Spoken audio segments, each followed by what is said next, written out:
Can Batman see the patterns or is he just chasing shadows? Let's talk about that in this video.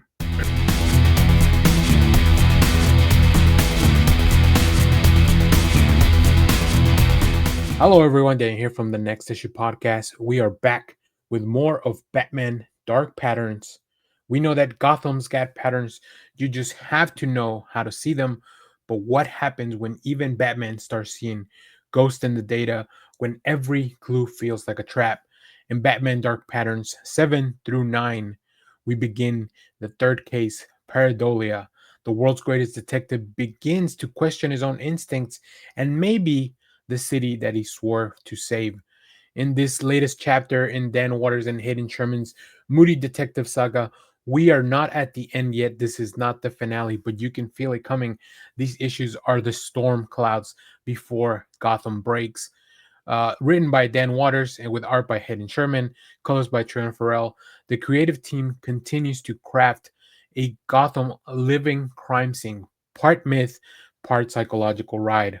Dan Waters writes Batman not as a hero chasing villains, but as a man haunted by the patterns only he can see, while Sherman's jagged, impressionistic art twists the city into a living nightmare with Farrell's color palette that turns every shadow into a secret.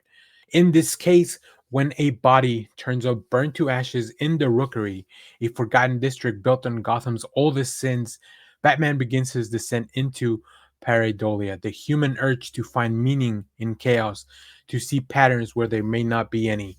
Issue number 7 opens with a haunting discovery pulling Batman into this conspiracy that traces back all the way to the Red Hood gang in Gotham's lost neighborhood, the original Red Hood gang. In issue 8, it blurs the lines between evidence and illusion. Every clue contradicts itself.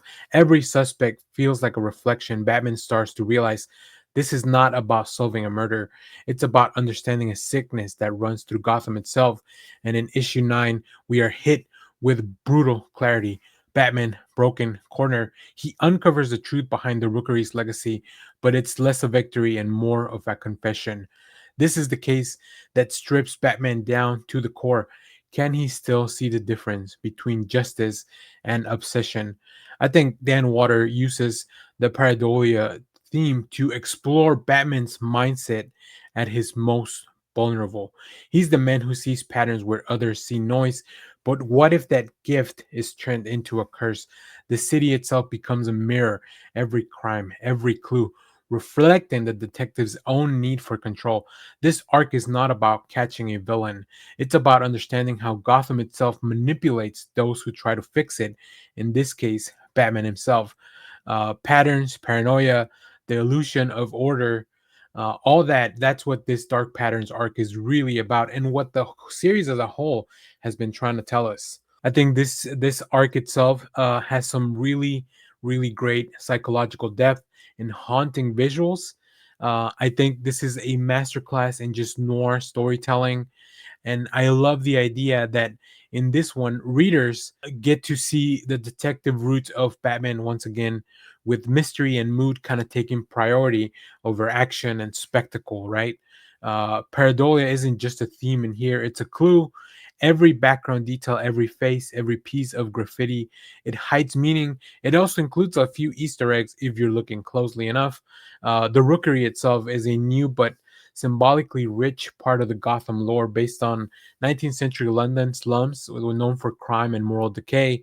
I think Waters has hinted that these arcs are all building to a larger revelation in the last part of it, issues 10 through 12, where all the patterns that Batman's been chasing might finally connect. There's also some very interesting clues about people that Batman's been working with in these issues, strangers that because of the lack of help, Batman has to turn to. I think this arc reminds us that Gotham's greatest detective isn't about clarity, it's about surviving the uncertainty.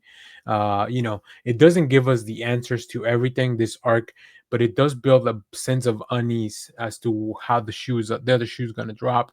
And with one arc left, you can feel the city tightening its grip, preparing for a finale that could really redefine Batman's place in it. So, if you're following Batman Dark Patterns or you just love grounded detective stories that really dig into Batman's psyche, make sure to hit the like button and help this video reach out to more Bat fans, because we are going to be talking about the last arc in this very soon.